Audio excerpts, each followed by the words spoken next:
श्रोता बंधु स्वागत।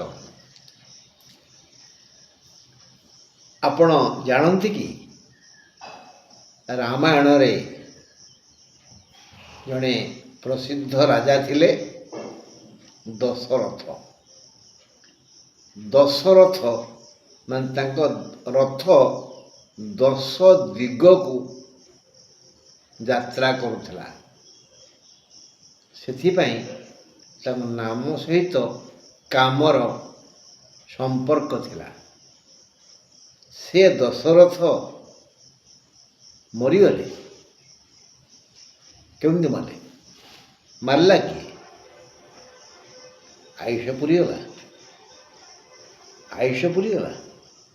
श्रवण कुमार को से हत्या करिथिबारु तांकर पिता अंधमुनिंकर अभिशाप रे से मरीगले। अंधमुनि कौन कही? तमे दशरथ, तमे राजा, तमे शासक, तमे आम दुही को निराश्रय करदेल।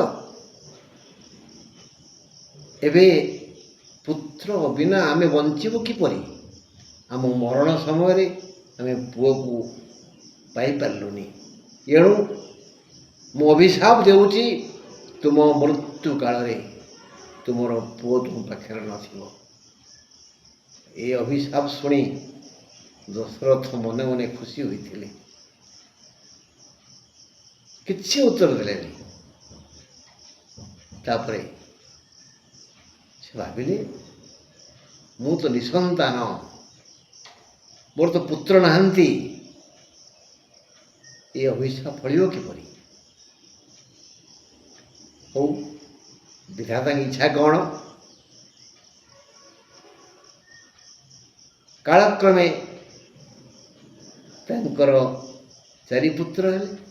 देखंतु 4 पुत्र समस्त धनुर्धरा दिग्विजयी,